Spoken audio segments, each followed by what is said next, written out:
Hello there guys, the PC guy here, and we are going to today be looking at the first smartwatch that I'm going to review on this channel. It's the first, and it's going to be the Galaxy Watch 4 Classic. This is specifically the 46mm version. We'll get to that in a little bit. I have not started it yet, I have not tried it out yet, so it's going to be a full-on first impression view. I know smartwatches isn't something we cover, this is mostly a PC and gaming channel, but given how little tech we get to review these days, I'm gonna take everything we get, and who knows, maybe people actually enjoy it. Also, quick apology to all of you guys that are kind of fed up with our constant Elden Ring gameplay uploads. I promise you guys, I won't make it a habit of making like such long gameplay series. It's more a case of, uploading some content to the channel when I have nothing to upload. Here we go with the unboxing, let's get started. This is going to be kind of drawn out video. I hope it's not too long, but I'm going to record it over a few days as I use the watch and try out different things. So there's going to be a few different clicks. You get a little box of there's an instruction manual in here, as well as the charger on the other side. And then you have the watch itself. I'm going to take it out of the box, and that's about it for the box itself. As for the watch, well, this is pretty much what it looks like. The default strap isn't the, well, prettiest, I have to admit. Doesn't really fit so well with such, what is supposed to be a high-end smartwatch. And it is a pretty high-end smartwatch. And, well, feel free to replace it. It's very easy to replace, which I probably will do. On this little goodies strip, let's call it, you have things like the instruction manual, the warranty manual, that sort of thing. That's about it for this side. Yes. On this side of things, you have a little holder with the charger that comes included. Let's get you out of here. And it's basically a USB cable with a little wireless charger thing on the side. It is magnetic, which is pretty handy. So if you approach it to the watch here, it's just going to hold on in there, and that kind of helps make sure that the charger is in the right position to actually charge your watch. For those of you that want like standard charge, like custom chargers, let's say those holders that you can charge the phone and the smartwatch at the same time that look nice and all that, there are some out there. However, keep in mind that this charger in this watch itself, the wireless charging chip, they use WPC. It's a wireless charging standard, so it's not just any regular old Qi charger is going to be compatible with this watch. I tried it with the cheap Qi charger that I use for my phone right now, and it doesn't really do the job. It just starts blinking all sorts of lights. But there are some out there. You just have to really make sure that they are compatible with the Samsung Watch 4. As for the watch itself, it is a pretty good looking watch. Looking specifically at the case, it has a pretty detailed, it has a physical rotating bezel because this is the classic version, which is missing in some other models, and not a lot of smartwatches out there have it. It has two buttons here on the side.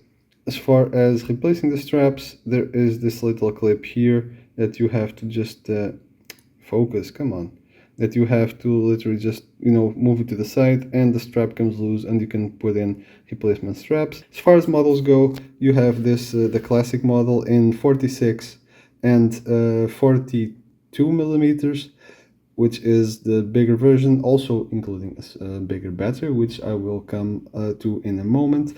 And you have the normal Samsung Galaxy Watch 4, not classic, that looks slightly different. It misses the rotating bezel that this one has. As you can see, it rotates pretty well and smoothly. That doesn't actually rotate, it just feels your touch at the end and reacts to it accordingly. I went with this one because honestly, it looks more like a classical watch would, which is kind of like what I wanted. Not just a smartwatch, but also kind of like, a good looking watch altogether, not just functionality and form and function, but also form and design. So in that aspect, pretty happy with it, other than the strap, as I mentioned. As far as how it looks on your wrist, this is how it looks on your wrist, basically. Like I said, this is the 46 millimeter version. I have pretty average sized wrists, so it doesn't look huge or enormous. Pretty happy with the bulk and weight of it. The strap itself, the standard one, which, like I said, I'm going to be replacing, doesn't actually feel that bad. It feels pretty comfortable on your wrist. It's pretty, despite being silicone, it's pretty soft, and it doesn't like pull on the hairs of my wrist or anything like that. So it is comfortable. If you don't want to spend the extra on a strap, this one will do the trick. So now we are going to be turning it off for the first time. Apologies for the shaking video because, well, I'm just holding the phone with my hand. As far as the screen goes, it's an AMOLED screen. It has pretty high quality. The writing that I just saw on the screen during boot time seems pretty sharp. So I'm pretty happy with that. Well, let's select language. The screen is a touch screen, obviously. You have a fair amount of language options, so there's always that. Let's go with English UK. Select country or region. Let's check. I am in the Netherlands.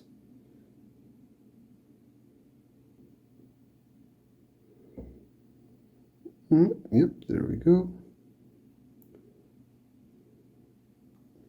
So apparently, to continue with the setup, you have to get the Galaxy Wearable app on your phone. So I'm gonna go and do that.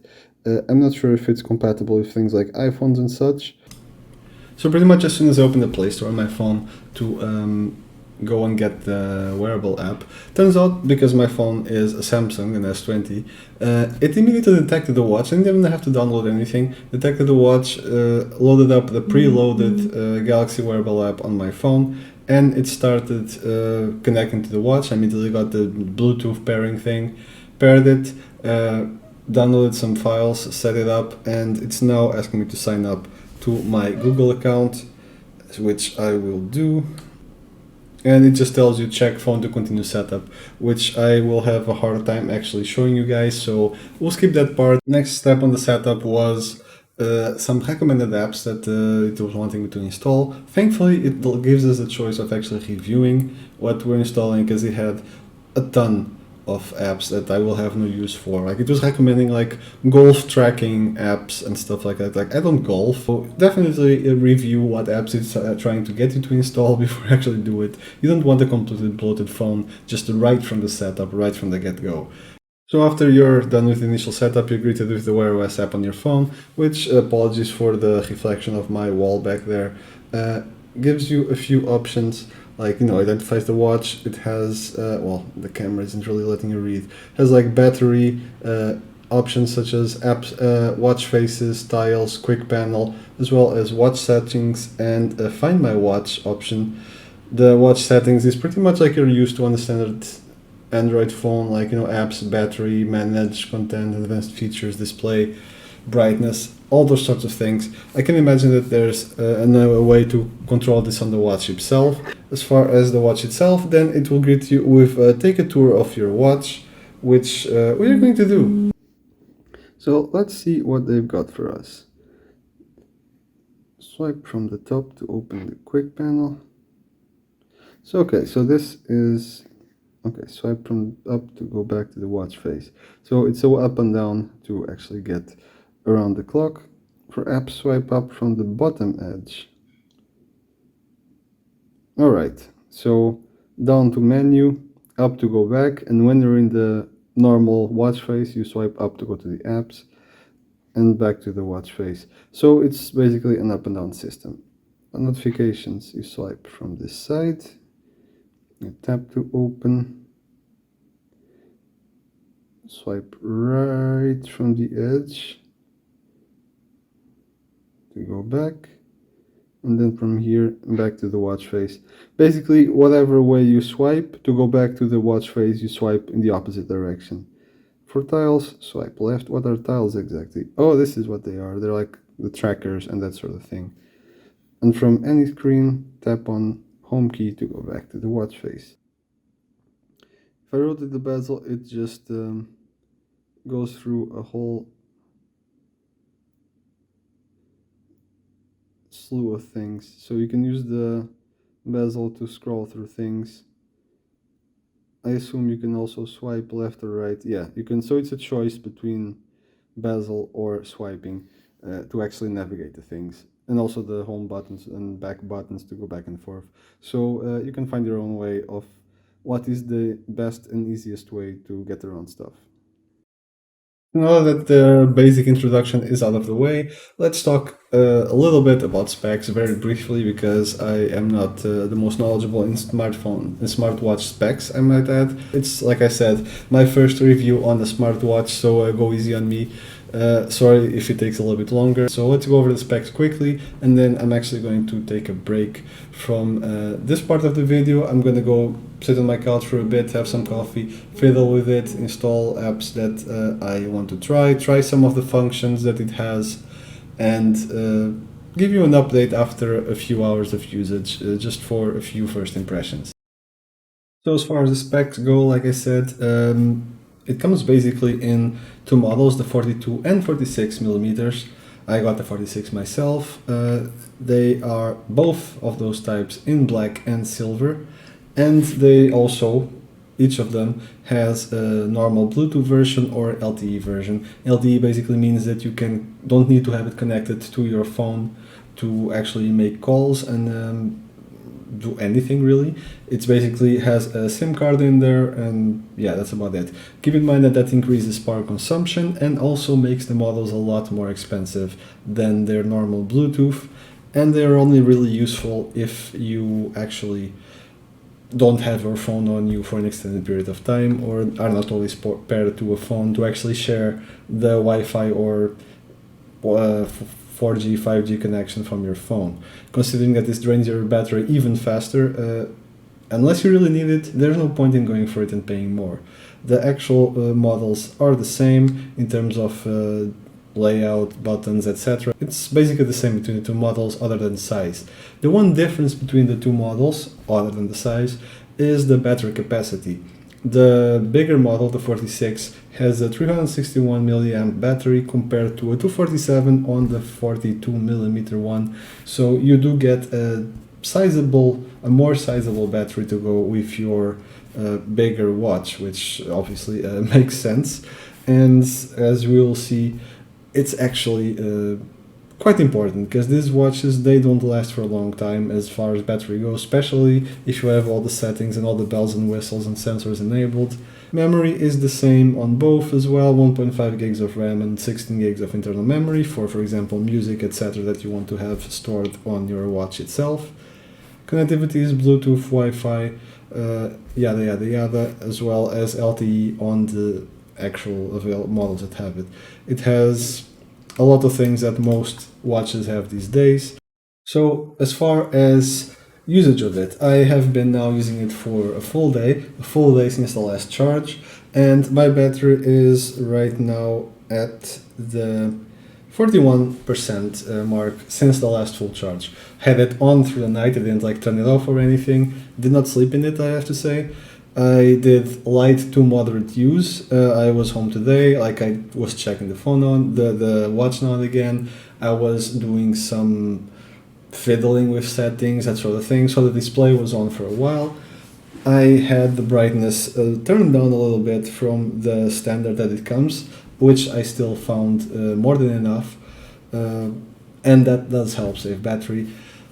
And other than that, I had other features on, like for example the heart rate monitor and the stress monitor. I had it on constant monitoring, and yeah, just so you get the picture. I didn't have everything turned off for the sake of preserving battery. I was using some of the features, others I wasn't. I went for a walk for an hour and a half or so, and I had the workout meter going as well as the location on. So that also kind of uses some battery right there. I was controlling music on Spotify through the watch, also for let's say an hour and a half as well. So I did some light usage. I was getting notifications. I was so it's not necessarily power usage, let's say. I wasn't constantly on it, checking it, doing stuff with all features on. I did one or two scans, like BMI scans and blood oxygen scans and stuff like that, just for the sake of really doing something with it, so I would get a more accurate feel of how long the battery lasts when it's in use. And yeah, so a full day, 24 hours, the battery was at like 41% since the last charge. So we can kind of extrapolate that the phone is going to last, that I keep saying phone, that the smartwatch is going to last about 1 day and a half, a little bit over 1 day and a half on the full battery's charge. There are tricks and tips to optimize it. I might do a video on that in the near future. There are a lot of videos out there, but they seem to focus mostly on just turn everything off and the battery is going to last for a while. I mean, while that's true, you bought the smartwatch for a reason, which is to use the features. So there are some settings that you can adjust that aren't really going to make much of a difference in the way you use your watch or in the use of the features, but still make a difference in terms of the battery that you consume. There's a lot of interesting features that I got to test, like for example, customizing your buttons and what they do, as well as gestures. So the two buttons here that you can see here on the side, you can customize them for something else. For example, the back button that basically brings you back to the previous menu you were on when you were browsing stuff or going through the settings or options or apps. It's kind of unnecessary because by default, if you swipe to the right, it's going to do the same thing. So you can reassign this button. For example, I reassigned it to open my most recent apps, and that way I can just close everything, which is also one of the silent battery drainers, by the way. Yeah, there's a lot of customization. There's also gestures that you can do. You can, for example, set that if you raise your arm twice, you take a phone call. You can decline it, for example, when you move your arm down twice instead. Other settings, like for example, Spotify music control, I was also really happy with.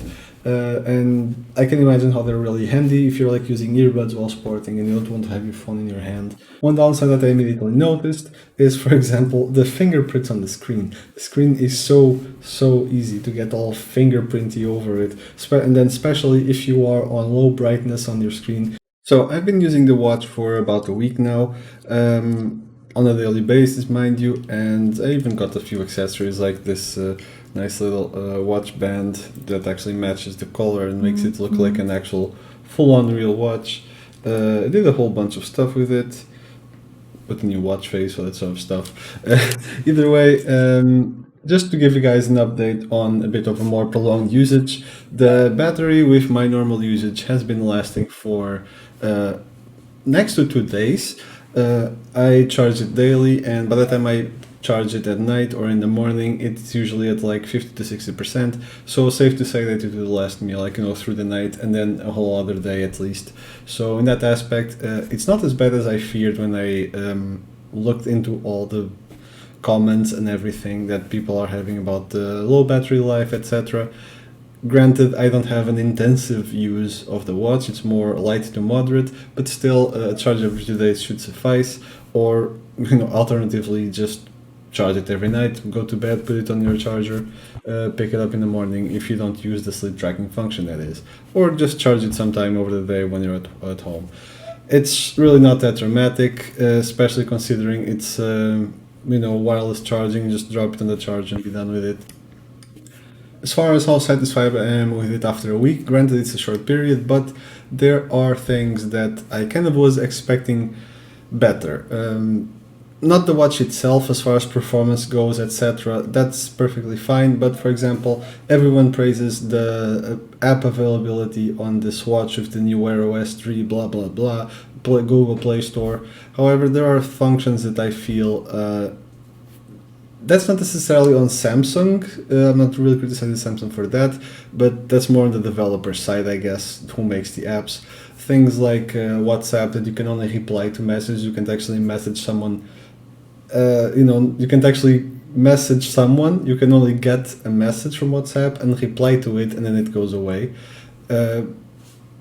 Yeah, it would be nice if I could just open WhatsApp and choose someone and send a message to there without having that limitation. That would be great. You cannot take WhatsApp calls here, for example. I also you can't really use a voice assistant like I use Alexa. I know you can use Google Assistant and Bixby, but I use Amazon, so there is a workaround with a third-party app called Alexa, Ultimate Alexa, but it's not ideal. You can't really control any devices from here, or you can other than through voice. I would love a little bit more app integration. There's no Instagram, there's no Facebook. Yeah, you know what I mean. You can download the web browser from Samsung and you go to the browser version of those apps, but would be great if I could actually use the mobile versions of those apps like you do on your Android phone. So that's a little bit of a letdown, though it's not necessarily on the watch itself. And with more watches soon upgrading to Wear OS 3 and using that operating system, hopefully there will be a bit more integration in the future. Other thing that disappointed me a bit, but again, not on Samsung, is I can't use Google Pay or the NFC paying on my watch. That is because my particular bank does not support it, despite being one of the biggest banks in the country. And Google Pay cannot be linked to a PayPal account, at least not. Yeah, at least I couldn't get it to work despite doing some research on it. I have my PayPal account linked to my Google Play, but Google Pay will not actually charge it. So again, I'm kind of stuck without being able to use one of the functions. Once again, not necessarily thanks to Samsung or the Watch 4, but thanks to third-party companies that once again make everyone's lives difficult. Would be great if Google Pay could just charge PayPal and then PayPal will charge my bank account. But apparently, even though that's possible in the Play Store, it's not possible on Google Pay. So it would be great if Google could really do a little bit of work on that and make that possible. I still intend to try out some things like the sleep tracking, etc. I couldn't try out the blood pressure measurement because you need to get it calibrated with an actual cuff band. So hopefully I get the chance to do it in the future and actually try it out, see if it, how well it works and all that. But now for the question that a lot of people at this time probably want to see an opinion on or get answered. Should you get the Galaxy Watch 4 Classic now, or should you wait for the Galaxy 5? Now, the Galaxy Watch 5 is probably going to be launched in August. We are at the start of July now, so a little over a month. Question is, should you wait for it, or should you just pull the trigger and get one of these? Now, that question is a pretty complex question that has a lot of sides. I did pull the trigger on mine. Why, would you ask? Well, first of all, it was on sale. It was on sale for a pretty decent amount. I got it for shortly under 200 euros. That would be about $210 or something like that, roughly. Prices fluctuate and exchange rates fluctuate anyway, but I got it for what I feel was a decent price for the 46mm classic version. The MSRP was like 350, so yeah. And as the launch gets closer, you will probably get more of those sales and bigger sales as well. So it might be a good buy in that case. There's also the tiny little bit of a detail that the Watch 5, although not confirmed, the design is not really known, is supposed to do away with the rotating bezel, which is something that I really wanted. And without it, I feel like it will look like, it will have that typical smartwatch look. And I wanted something that really looked like an actual, a watch, not just for the smart functions, etc., but also like as a piece of jewelry, let's say. So in that aspect, I'm extremely happy with this. And although the design of the Galaxy Watch 5 and Watch 5 Pro, as the new version will be called, the improved version, is not really known yet, I really wanted that rotating bezel. It's also not confirmed that it's not going to have it, but it's very strongly hinted at, let's say. So there's that. As far as price goes as well on the Watch 5, considering the inflation around the world, the material shortage, chip shortages that have been happening for the past several months/years, it is safe to say that the Watch 5 is going to be costing a pretty penny. Probably a launch price is going to be more expensive than the launch price of the Classic was back when it launched. Besides, you cannot expect to be having any decent, sales on it or discounts on the first few months either way. So if you want a few extra functions, perhaps if you want the latest model, you probably want to wait for the Galaxy Watch 5. If you want this specific design and if you want it at a reasonable price, you probably want to pull the trigger on the Galaxy Watch 5 if you have the opportunity to do so. If you have the opportunity to do so. I definitely so far do not regret it. Might change when the Watch 5 Pro launches, but as far as things go, pretty happy with it so far, with the watch itself. I just hope, like I mentioned, that the app offerings on it improve over time and that I actually get a chance to use all the features that it offers without having to be hamstrung by third parties like this. Hope you guys have enjoyed the review.